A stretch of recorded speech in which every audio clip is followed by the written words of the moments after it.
Second. Second. All those in favor? Aye. Visitors? So we have, she's actually on our agenda, but I wanted to introduce the board to Heather Moore. She's replaced Maria Gleason at the supervisory union level, so she is now the director of our, I'm going to say it wrong, the 21st Century After School Program. We have a couple different names that we keep throwing out. LEAPS Program Director, 21st Century Grant. So she's asked for a little bit of time tonight on the agenda. So. Okay. And if everyone else goes right on to Heather's. You want to start with introductions because we're all moving to her as well. Sure. Heather, I'm Andy Vaughn, school board chair. Kevin Lang. More Greenwood. Well, I'm really excited to be here today and really excited to be part of the LEAPS After School programs. The reason I wanted to be on the agenda was, one, to introduce myself since I'm new to the school district. I came from 7 years at Franklin Northwest. And as kind of like a reminder that this year is the year that we write the grant to continue funding for the LEAPS After School programs. So what that means is this is the last year of the 5-year grant cycle. And we're looking for support from all stakeholders, school board members, principals, the teachers, the community in general, in helping to provide information on the grant for the next year, the needs of the community, how we can improve the program, which is already a fantastic program, and just to continue forth with writing our grant, which is due February 5th. Questions on that?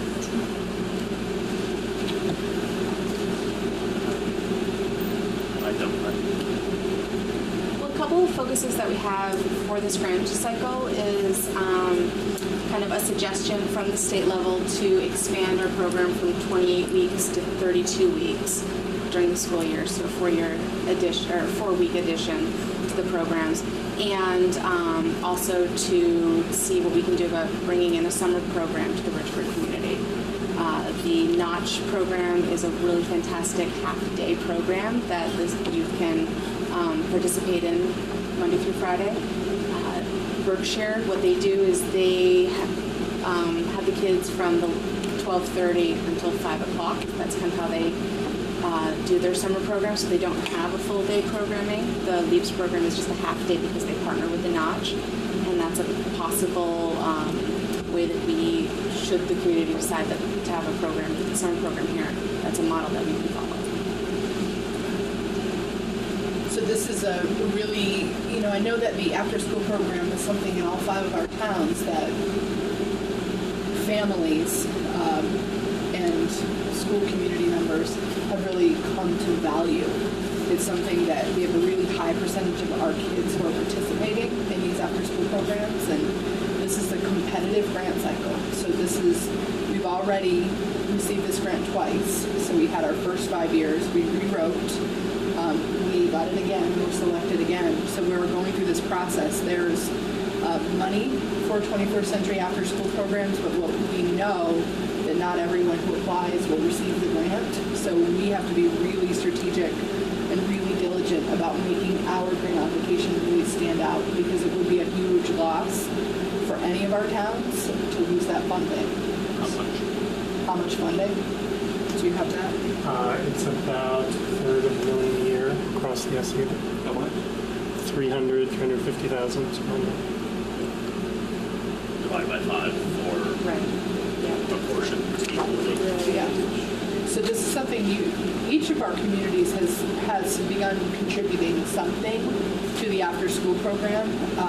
But if we were to lose the grant, it would be a pretty substantial hit to take that all on locally. So I think Heather's reason for coming out and introducing herself, other than it's great that she came out and introduced herself, is to get people really thinking about what do we really value in our programs and what vision do we have for going forward with our programs. So we think one of the things that you've talked about in some of the other towns, Heather, is that idea of the importance of community partnerships and how at the state level they really value that. So any way that we can highlight that we're working with our community partners, like the Notch partnership is an excellent example here in Richford.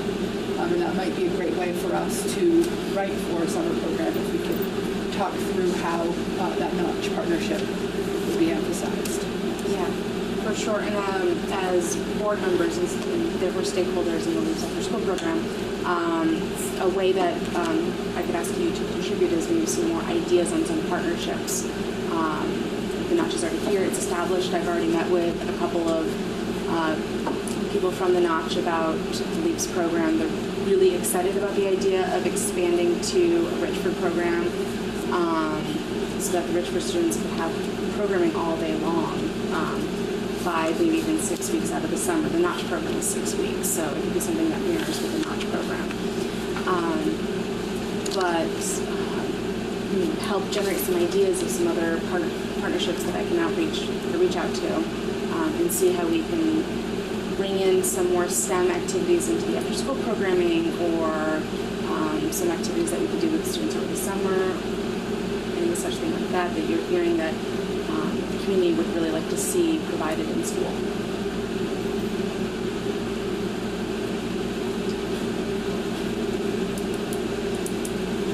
I can't think of that off the top of my head, but I will definitely rack my brain and think about it. Great, and I might reach out to you again at some point just as kind of like a follow-up in case something did cross your mind, or in the email systems if you want to reach out to me as well. All right, thank you very much. Thank you. Thank you. Appreciate it. Superintendent's report. All right, forget that I go ahead of this one. So I don't have anything for you under personnel or under student, but I do have a few other things. So the last time we met, I gave you some data around teacher experience levels in each school. And I told you then that I was going to be giving you some information about teacher retention. So we have surveyed every staff member who's left the supervisory union this year, and we've emailed out the same survey to anyone who's left in the last 5 years. We haven't gotten any of those responses, so I'm not sure that we've tracked them all down yet, hoping that we still get some responses from there. We do have 19 responses to our survey from the schools throughout the supervisory union. All of the responses are color-coded. I'm going to give you a little time to go through and digest. There are some parts where I have written information on there just because I couldn't get the tool that I used to print out what each category was. So you'll be looking for the red, kind of that darker red comes after the lighter green. So on the first page, for example, 21% of the people who responded were from Richford. And this is 19 out of how many total left? There are some that left right up until August. I don't think I have that number. It's probably 30-ish in the SEO. That's a complete guess.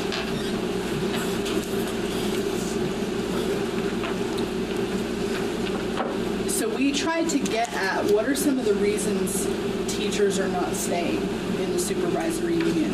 And I think that we've all had some guesses about why that is, but we tried to get at the specifics. So I'll give you some time to go through this.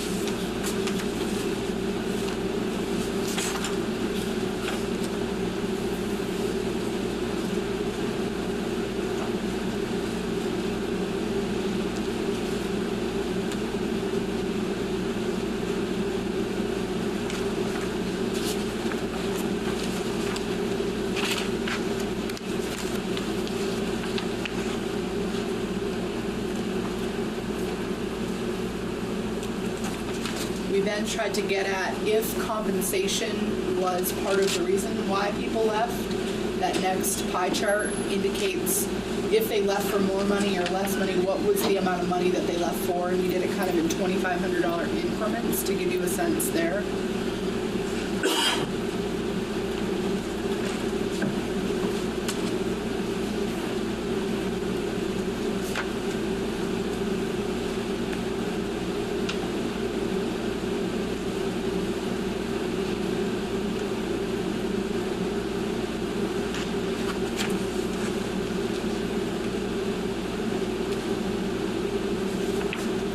people gave comments about the types of things that were different in their compensation package with their new employer.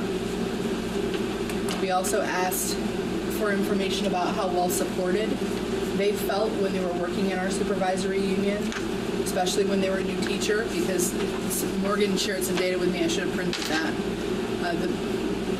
What's that? Okay. He shared some data about when teachers left, how many years had they been with us before they left, which he'll project up there. Just tell him. We also asked them about what they value, and we asked them to give us some recommendations about how we can continue to improve.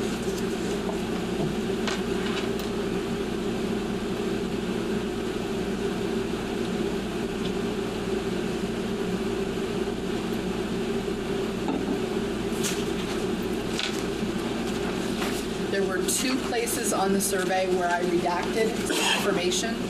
The only pieces that I redacted had to do with identifiable information. So if the comment identified a specific person that they were pointing to, I redacted it, and if it was identifying who they were as the person filling out the survey, I redacted it. So if you look up on the board, I know this is different data, but I think it feeds right into this. Morgan just took of all the people. You want to talk about what the time frame was, Morgan? Sure. So I looked back basically as long as the new accounting system had data in it, which I think was 3 years. And then we just charted how many years people had been in our SU before leaving our SU. So this doesn't count people going from one district to another, and it wouldn't count years of teaching in the profession, just years of teaching with us. So you can see that most of the people we lost were in year 2, then year 1, then year 3, then year 4. And then in every other year going out, there's a handful of people over that 3-year period.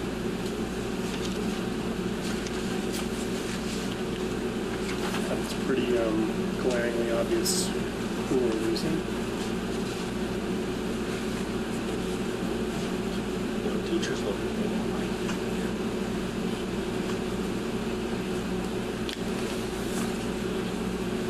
So the intention behind giving you this is twofold. Really, it's so that we can study. We can't take action if we don't study what root causes are in any situation. So we're trying to get at that idea of how can we work collaboratively to retain teachers. And then there's the other element of attracting teachers to come to work within our supervisory union. So we're going to be doing some work. The leadership team is going to be doing some work to try to proactively plan based on this feedback. What are some things we can do to try to retain them? And I'm wanting to arm board members with this information in advance of us going into negotiations so that we can kind of tune in and identify that data that Morgan shared is really powerful, and that's something that hopefully will drive some conversations that we have through our negotiating process. But it's clear with this data, it's not all about compensation. Geography is a huge part of it. Leadership is a part of it. There's another big factor too. Compensation. Those are the big ones.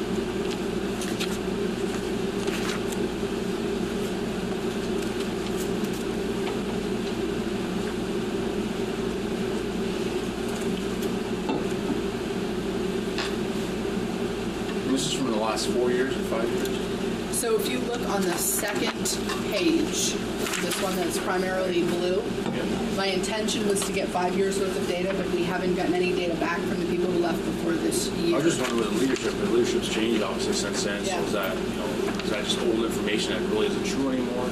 So everything in blue, 89.5% of people filling out this survey left this year. 5.3%, which equals one person, didn't want to provide the information. And one person was retiring, which I believe was this year, but I'm not 100% sure.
questions?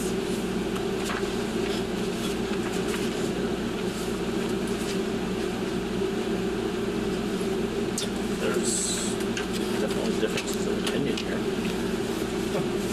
And then Well, right, I mean, both ends of the spectrum. Well, it's different schools. I mean, obviously, Right. Different people. Remember, some people leave because they might not have been given positive evaluations. And Right. that makes them mad. But you can tell who left with a sour taste in their mouth, based on a couple of the responses I read. there's one in here, you know, pretty good though. He or she said that they left because the student loans are so expensive. I know it's the first 4 years or when they're leaving, that's when the student loans are due. But if you're working after the 5th year, if you're working in a school district like this, you get your student loans. I thought it was 5. I think it's 10. I thought it was 10, but I'm not certain. So there is some incentive, and maybe that's one of the things in terms of attracting teachers. Maybe we do a better job of highlighting that piece. Incentives for loans or something. Right, there's some, it makes a difference if those loans go away after a certain period of time. How many years? So I think that there's a piece, it depends on the loan. I know for some teachers, I've signed it multiple times, that I think after 5 years, there's a piece where they get a portion forgiven. But if they have 10 years of on-time payments, I think that they get a big chunk forgiven at that point. Up to the point.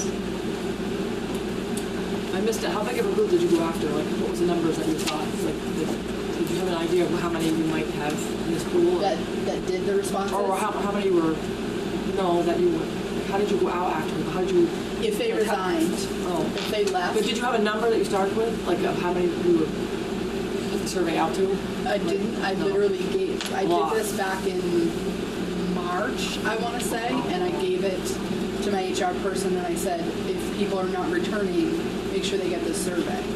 We tried to send it out. We're going to make another effort to get people who left before this year, because I think it's important for us to continue to do this so that you can track data over time, because your data is really not relevant, reliable until you get a few years worth of data, because our numbers are so small. But it'll be helpful for us to keep attending to this as we move forward. It'd be great if we could get some back data, but I don't really have a lot of pull with the people who don't work here anymore. So. All right.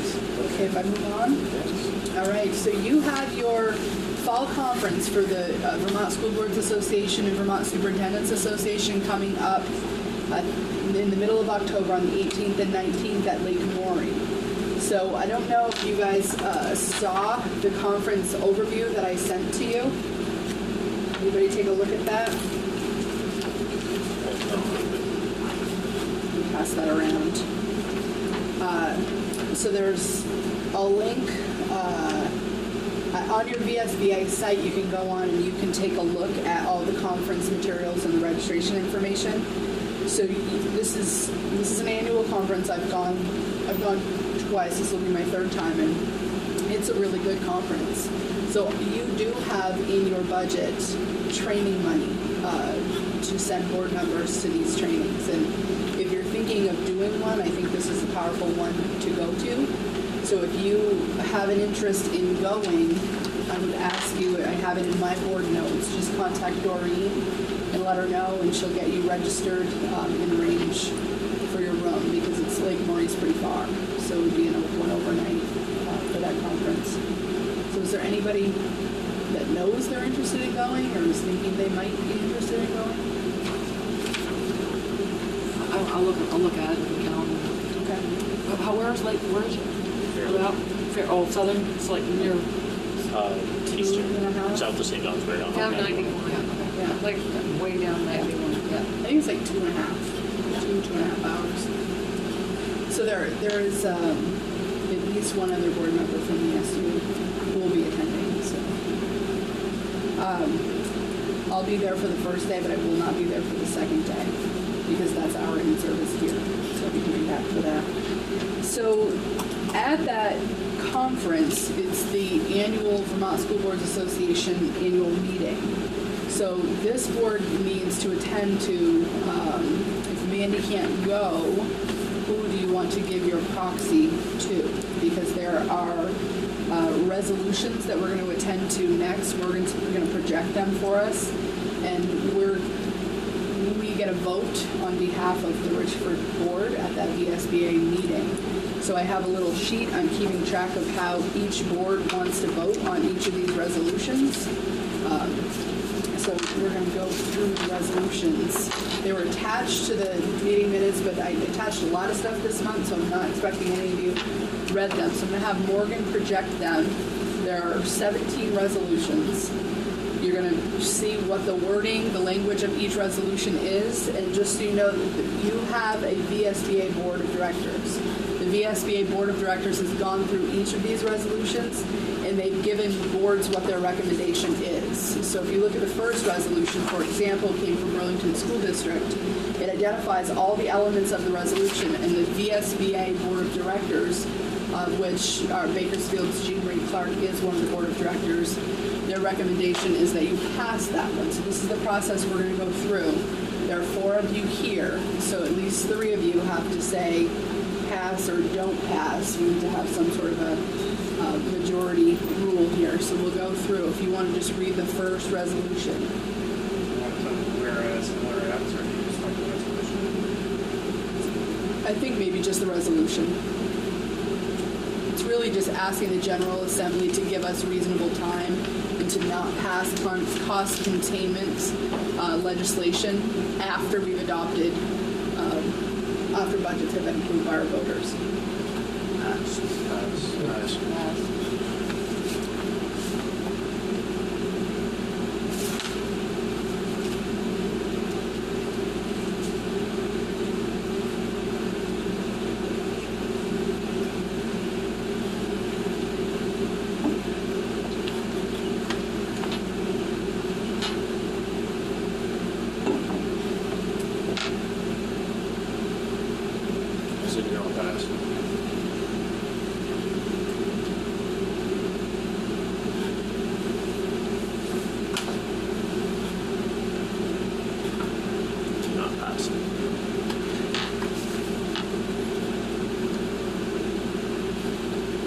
Are you good on that one, Andy? Yeah.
We have 2-1 right now. I'm going to say pass too. So we're on number 5.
that AC is loud. It's hard to hear. Almost wish the other one was on there too. So 7 is a duplicate. Is withdrawn. So we go to 8.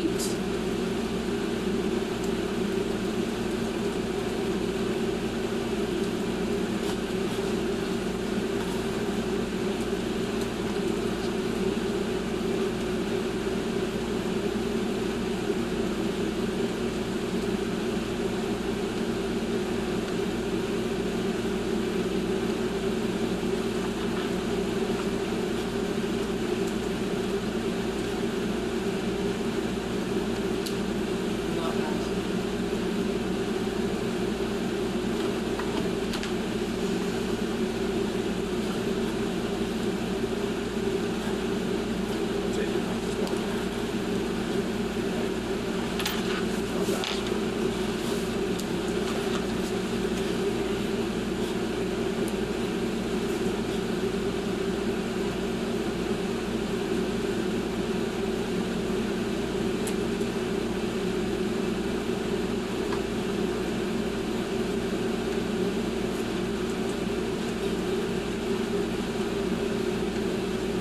Pass.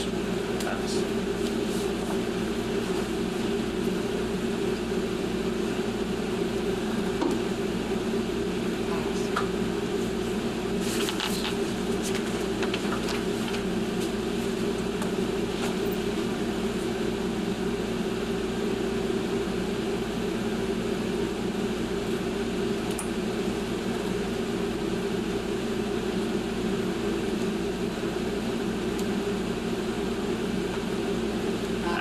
Pass. I thought that might be a quick one.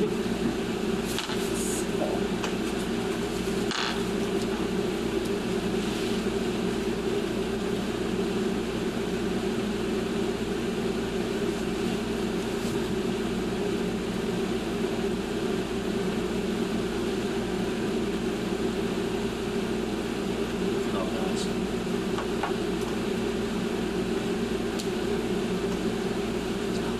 You're not pass.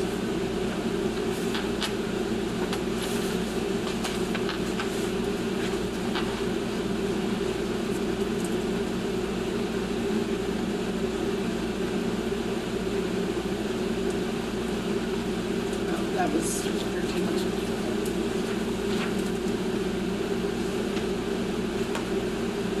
Which one are you on? We're gonna stop 14. 12.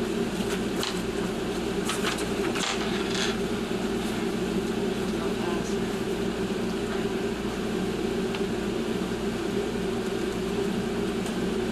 Not pass. No pass. 13 was withdrawn.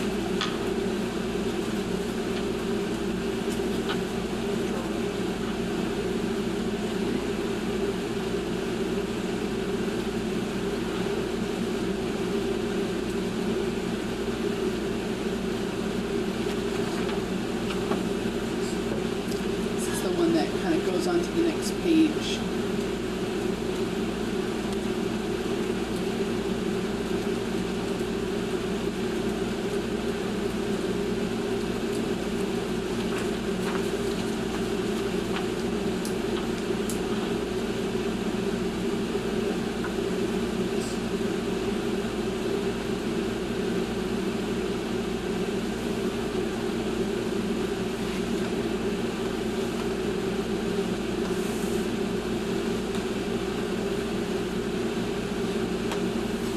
We gotta go home now.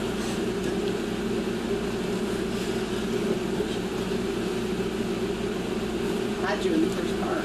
Yeah. So I'm not sure how the voting's gonna go, but their recommendation is that you take no position on this one. You can choose yes, no, or I guess, That right? means the board would take a position on it. I think that we just wouldn't vote on that one. Or maybe there'll be an option. For the split, so maybe, that's what the recommendation. That's preference. Think so?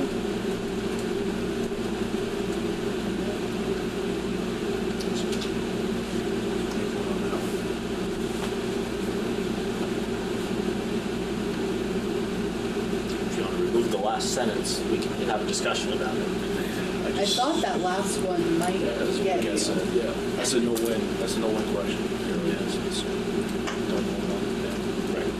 So one of the other boards that met earlier in the week asked that we take no position on that one. It's up to you if you want to do that. Yeah, I agree with that. Yeah. Or you can say no. I mean, you're not hearing you want to say yes. Because we're really, let's say, take no position. No position. Well, what if other schools have positions on it? It's, the way I look at it is nothing I want to see happen. Right. That's my personal opinion. So you'd rather see the board vote no? Personally, I would rather see them vote no over no position. Because then you have no voice if we have three boards there that have a voice and we don't take a stance on it. But no vote is a yes vote. Yeah. Or Yeah, exactly. no position is a I mean, it's that last sentence right there. Yeah. Exactly. So how many percent? I'll say no position still. I say no position. It's 2 and 1. I'll pass. Okay, so we're split. If that last sentence was in there, I would agree with Andy with that last sentence being in there. I don't, yeah. It's a hard thing. It is. This is. Okay. So I don't have a clear direction on that one, so whoever is the designee would probably not vote, because you haven't clearly stated that you want a no, unless you tell me otherwise. I think it'd be easier if you were there and you could see where the vote was going, like Andy said, you know, if it was going the wrong way, kind of thing, you know. I don't think you can see it in real time. So one of the things I should have started with is that there is now an option. Like if you will, after we get through this, have to appoint a delegate to vote for you. There's now an option where if you couldn't make the meeting, but you decided that you wanted to be the person that voted on behalf of your board, at the time of the vote, which I think is like 4 o'clock on that first day of the conference, you could remotely vote from home. So the way it worked last year is they posted the question, and then you entered something into your phone, and then it gave you the option to vote yes or no. You did it one question at a time through. But we didn't see the results until after the votes were done. They close it, and then the results would go up.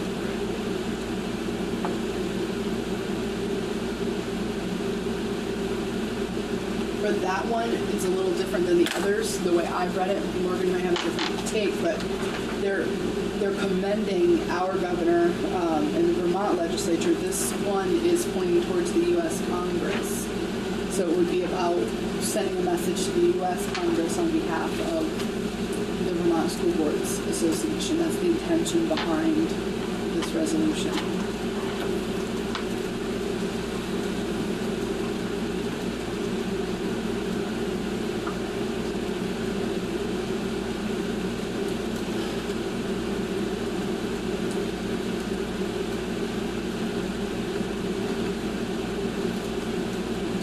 We're split.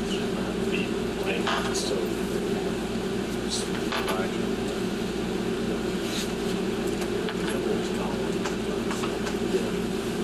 All right, so 15.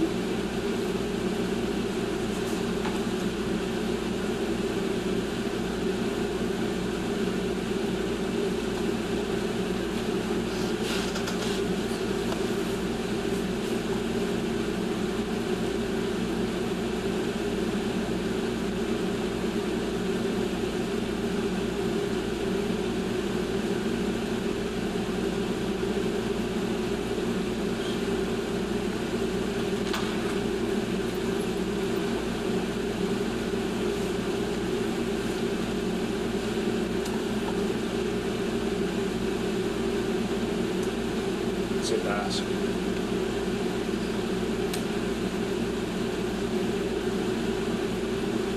I say pass, but at what expense? So I want you to attend to your budget process before you make your decision on this. You collect money for budgets that are approved by your voters, right? Right. So you identify your budget on what you're anticipating you're going to spend. So if you're anticipating cost savings, you don't put that in your budget. So you therefore do not collect that money. So I understand the theory of that, but that money isn't collected to then be put somewhere else. So do you see what I'm saying? Like, The problem, what I have with it is the merge, because the merged districts, so now they're gonna take the money from Richford, send it to Munisburg, and the money from Munisburg, send it to Richford, it's the merged district. Yeah. No, they said merged district. So if we're not merged. Oh, we're as I not said, merged, yeah. Cost savings are merged in these merged districts. Right. Plus I said pass it. So they're saying if we do pass it, the merged district. Well, there's already several that are merged, Right. so I think that's what they want to study, is the ones that are merged. that first paragraph's about the study of it. Read that second paragraph though, and I want you to think conceptually about, and So- Morgan, if you have a different take on this language, please weigh in on this. It's about taking that money, using it for something. Other than other than So my question to you is, in this process, if you identify cost savings, are you still going to put those cost savings into your budget so you can still get that money to put it somewhere else? Yeah, yeah. Like that part?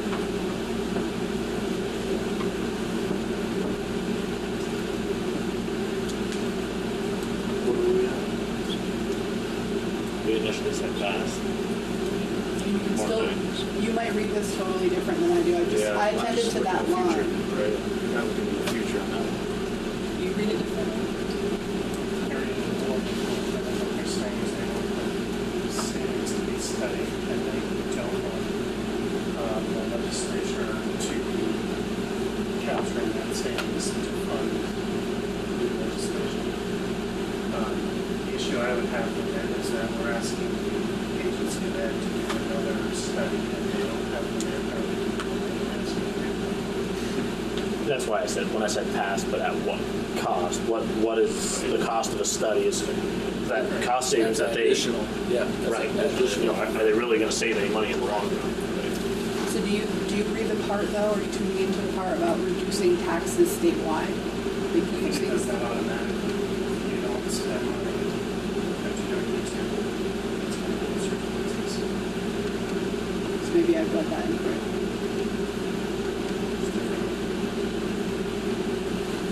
I say do not pass.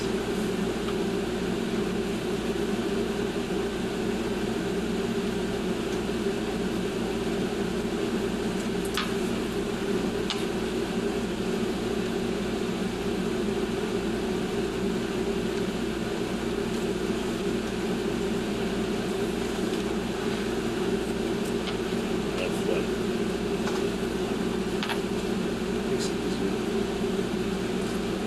the more I think about it, at what cost of having to do a study to find out that Cost there's savings, that's what it's going to be. right. It's just increasing cost. ultimately.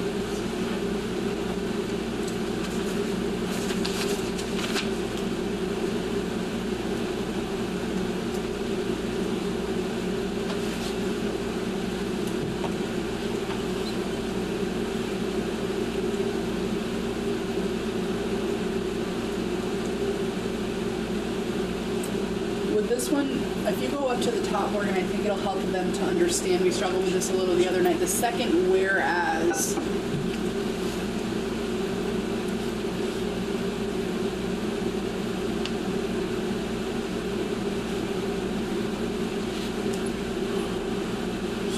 Can you give me an example of a non-operating Yeah. district? So, I think they're trying to get at SUs are not proportional based on anything. So if we've got, it's like right on the last budget, the tiny, which maybe some of the resolutions to think the other thing that they're attending to, we've kind of talked about at the state level, is that in some of these merged structures, so let's say, just play this scenario out, if Enosburg and Berkshire will move forward next year merged, if Enosburg and Richford are merged, and let's say Montgomery is granted their Section 9 proposal, we would end up with 3 districts. So Enosburg and Berkshire and Bakersfield would have 3 members that they'd be sending to the SU board. Enosburg and Richford would have 3 members. Under current statute, Montgomery would also send 3 members, which would make that disproportionately higher representation. So they're trying to give flexibility so that that doesn't happen with some of these structures. That doesn't have to just be a straight 3 anymore.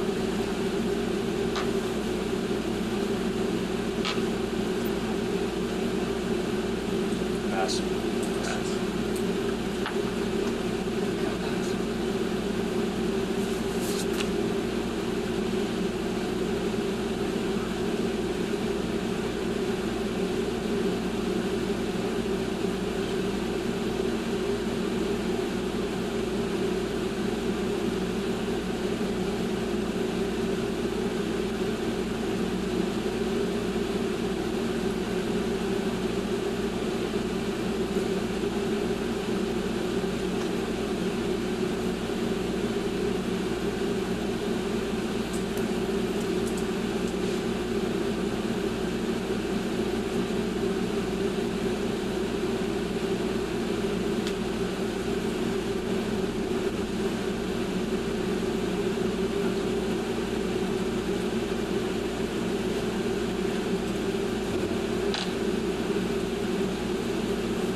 You do understand what that means, right? Taxpayer in Richford? I'm going to say, I would pass it.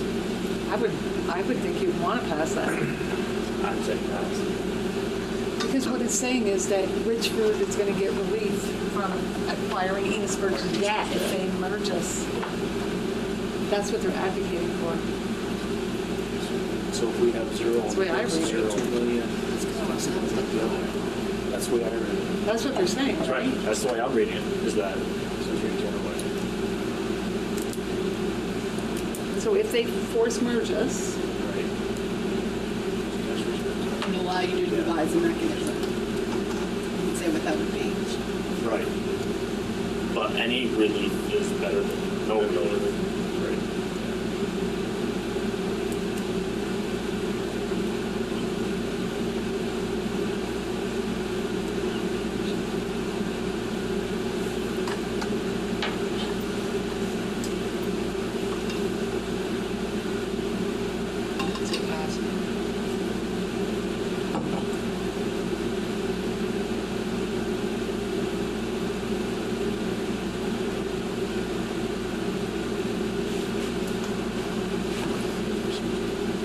Basically, as it stands right now, Richford's taxes, Richford's tax rate stands to go up 5 to 7 cents when we merge.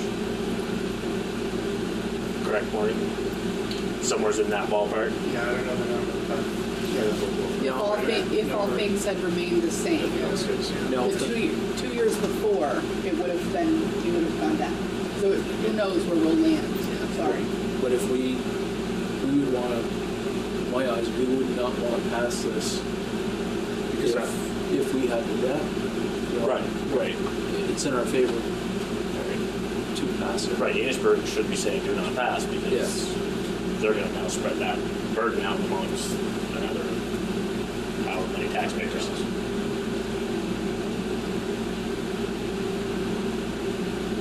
It doesn't say anything about future burden.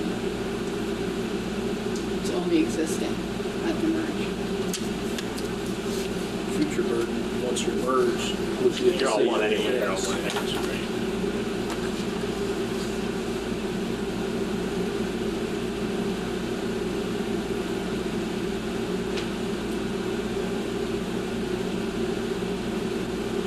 We can get you. Yeah, we'll pass. Okay. All right. I was reading backwards.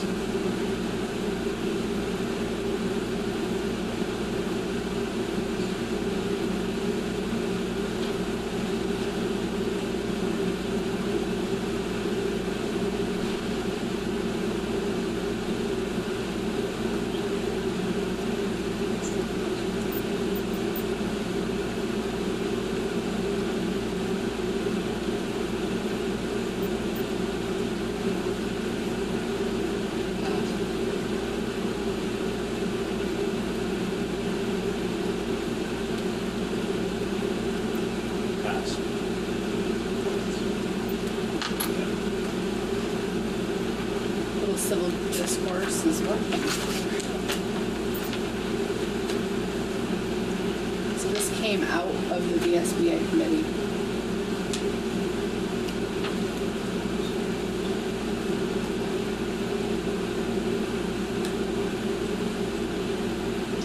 That's the,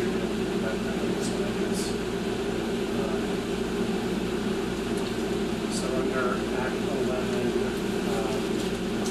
there's a commission that's created to negotiate health benefits for everyone that's covered under the school budgets and the teachers and parents, custodians, principals, central office. This proposal is laying out how the VSBA is going to select their 5 seats at the table. They get 5, the NEA gets 4, and AFSCME, which is another union that has a few educators somewhere in the state, gets 1 seat. So it's split evenly between management and teachers. And they're just laying out in this how they're going to pick their 5 seats.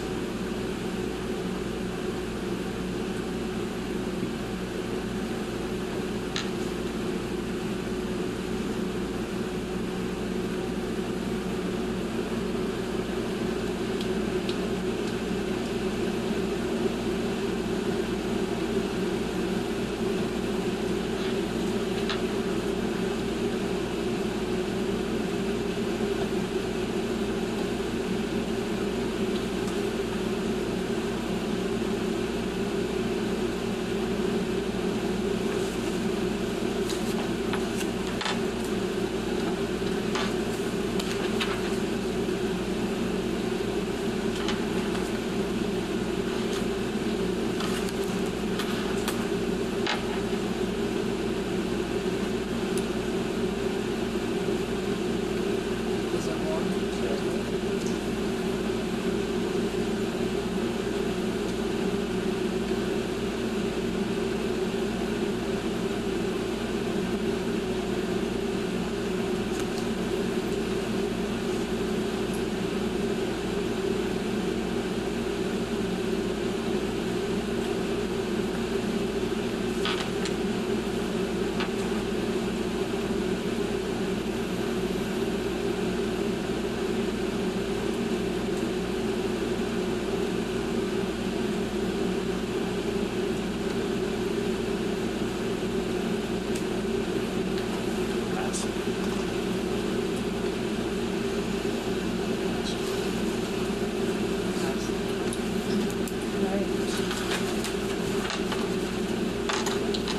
Now, we're going to talk about your board delegate for that meeting.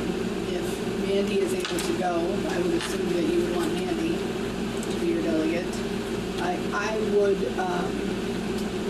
would like not to be the delegate. I was the delegate for boards last year. My annual VSA meeting was at the same time, so I had to leave mine to go do this. So if we could, if you wanted to make it Mandy, I can tell you that we have one other board member, Mary Niles is going for Montgomery. She could be made a delegate, and I'm pretty sure Jean Marie Clark is going from Bakersfield. She was like 80% the other night when we talked about this. So you could make a motion to give Mandy to be your delegate, and then you could have a backup of Mary or Jean Marie. I'll make a motion for Mandy to be the delegate if she's not the Mary or Jean Marie. I second it. All those in favor?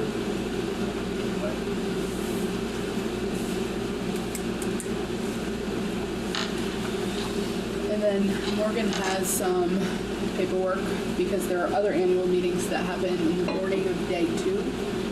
Is your annual VHI and Visbit meetings. So you also have some paperwork that Andy will have to sign to turn those, to assign who your board delegates are for that day as well. So that we won't want to put Mandy's name on unless you're sure that she's going to be in attendance, or the board could choose to give their proxies to the VHI and Visbit board. I sent you all of the information in the packet. It doesn't appear that there's anything really controversial happening in either of those meetings. Did you attend to anything, Morgan? There are 2 uncontested board seats at Elizabeth. There are no board seats at VI because of the change in the law. And there are no resolutions or anything to act on. So they're just going to be accepting reports from last year and doing those 2 visit seats.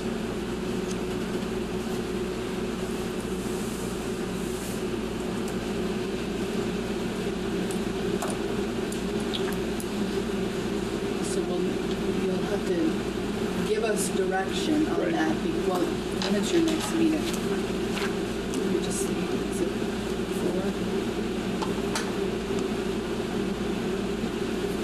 4? Actually, they could. Your next meeting is the 15th, which is the Monday before that conference. So we could potentially hold off on those for now, Morgan, Okay. because they'll meet again before that. We can turn those in on the morning of. Right? So, yeah. Do you want to do that to give Mandy some time? The other one, you don't have to sign a proxy. This one, Mandy has to sign the proxy. Yeah, sounds good. Or you could direct us, like if you, the same thing as before, you could say, we want the proxy to be Mandy, but if she can't go, we want it to be Mary Niles or Jean Marie. You could do it either way. You could sign up now and put Mandy there if she says yes, or then add Jean Marie or Mary. Let's just do that then. Get it done, don't need a motion. So I'll make a motion to have Mandy, or she's not present, be here. Second. All those in favor?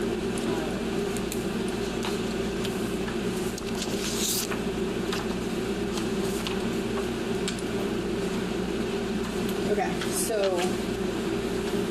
we have information about the default articles of agreement, the draft default articles of agreement that have come out of the agency. We've received those recently, so I sent those to you.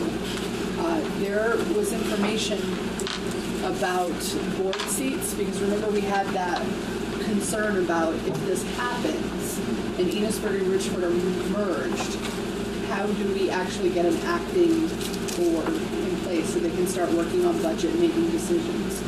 So part of those draft default articles, I'm sorry, Andy, I'll say that right from the beginning, is that whoever was in the seats of board chair and board clerk as of July 1st, 2018, become the 2 members of the new merged board. So who's the clerk here?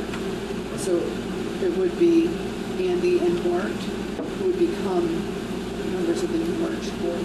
And that would get you through to the election in March. So there are other pieces that I know I feel bad because we begged you to stand for a year.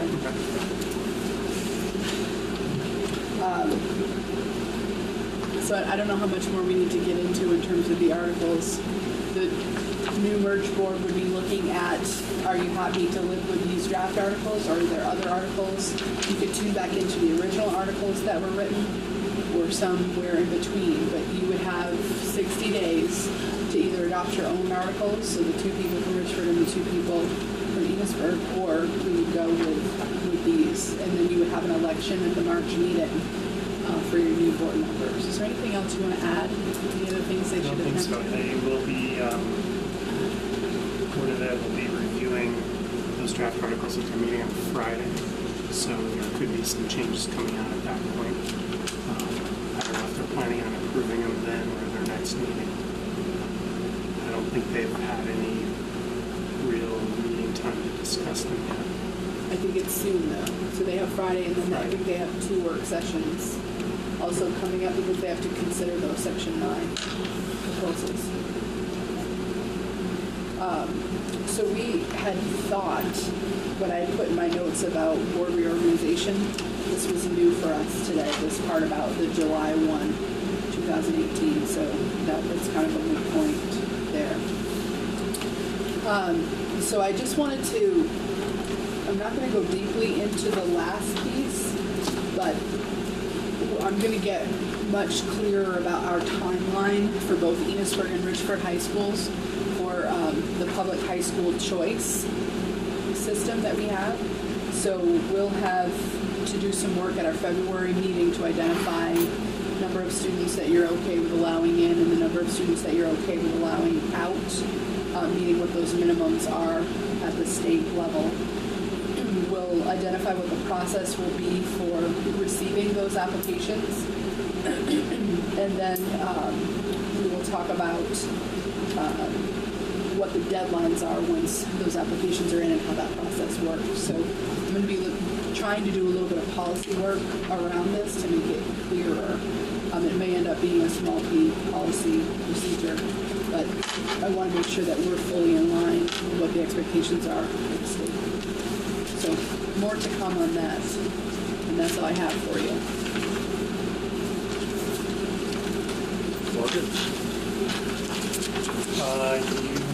You have my report that covers the first two items in there, and you've already taken action on my third item. So unless we have questions, that's all I got. So you have my report, upcoming events, all soccer coaches. Last meeting, I had sent you the handbooks for student and staff in both the elementary school and the high school, but you did not, you wanted to have time to look at them and act on them at this meeting.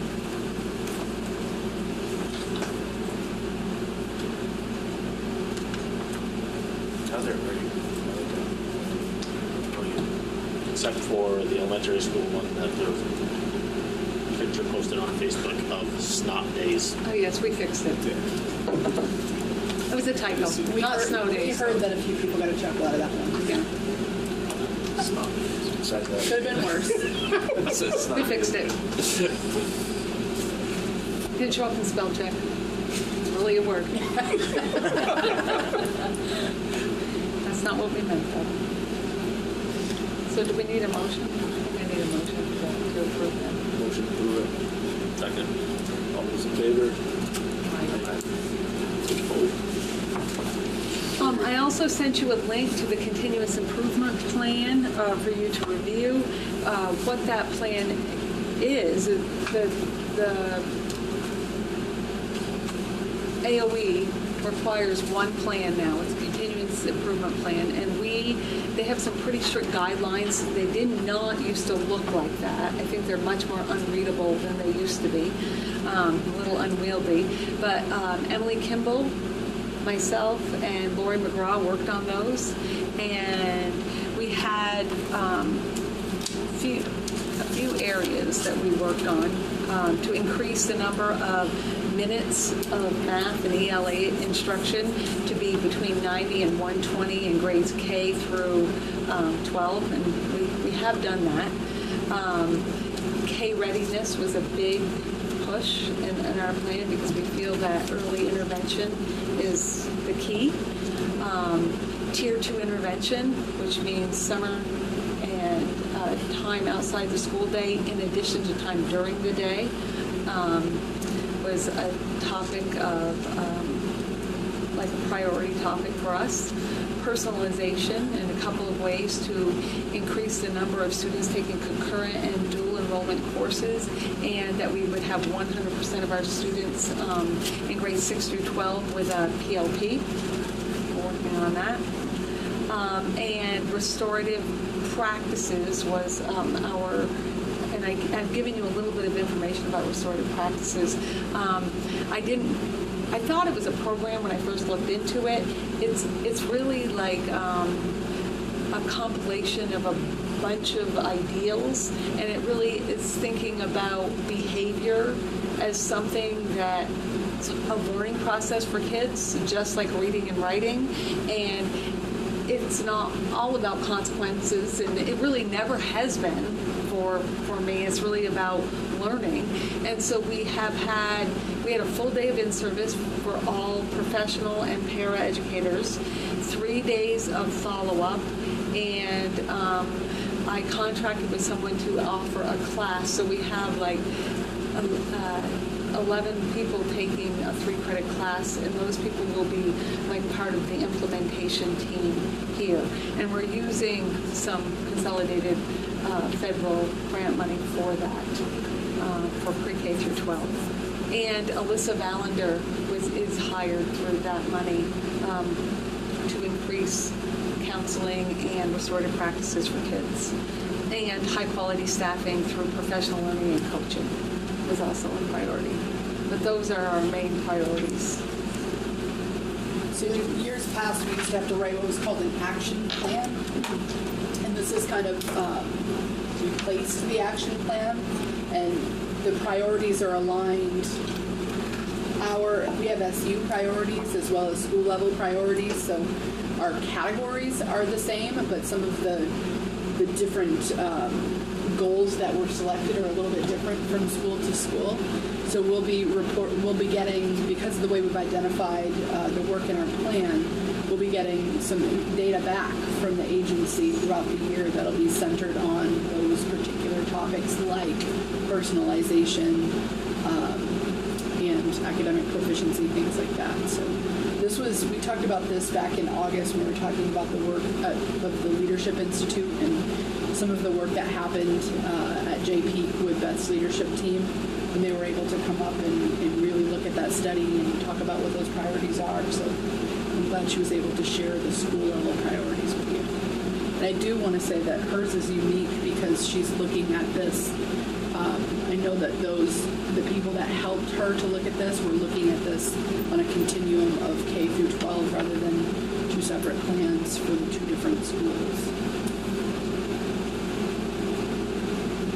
And we have a K through 12 school-wide theme this year that's metacognition, goal setting, and reflection. Last year it was goal setting and reflection, and I went to an equity training this summer, and interestingly enough, they said that, oftentimes schools will focus on goal setting and reflection, but they miss that metacognition piece, and that's really the key to transference of learning taking what you learn in school and transferring it to other settings.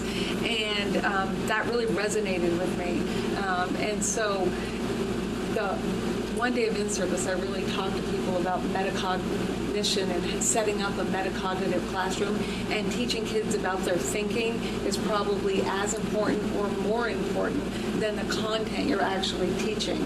So that is a K through 12 theme this year for us. All those things kind of go together. I don't know if you have any questions for me.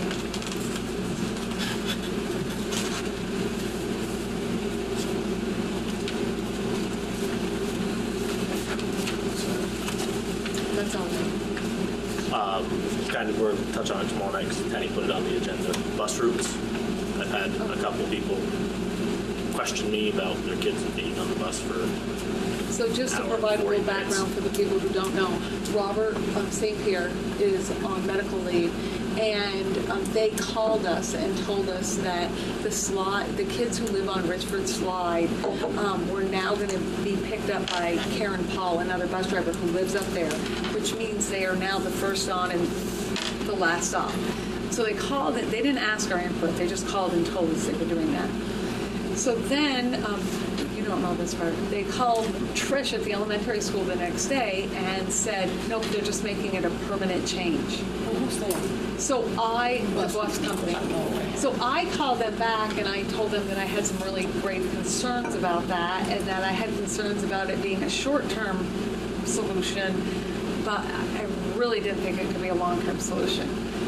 So I received phone calls from parents. I emailed Lynn and Morgan that night because I'd already called the bus company, and he said, well, we'll see. And so I know Lynn emailed the bus company. I don't know if they responded to you or not. They have not. I'm sending in another follow-up email now.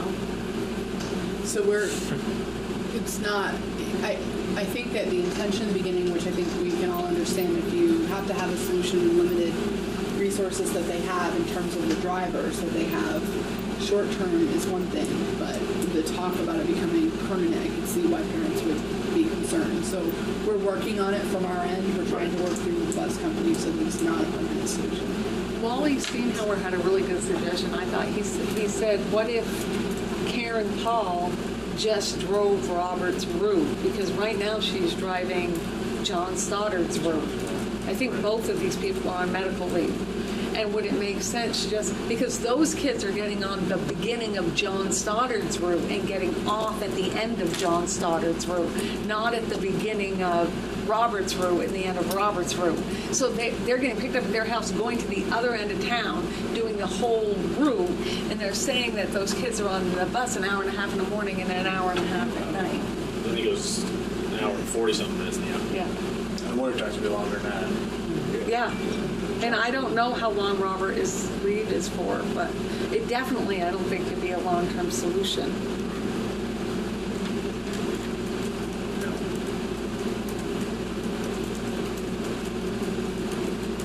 No, they just don't have enough people. They're very short bus drivers. The last couple of years, they've really struggled to find bus drivers. So when someone's out on leave, I know it's really tricky. I have not had the opportunity to have a one-on-one conversation with Mike, the owner, because they were going to get back to me. But I'll make sure that I attend to that soon.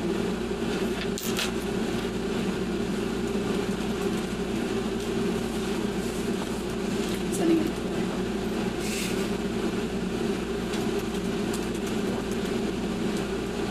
No, not for me. Yeah, but I just learned something that I didn't know. Oh, I heard about it. Board business, what have you, future items.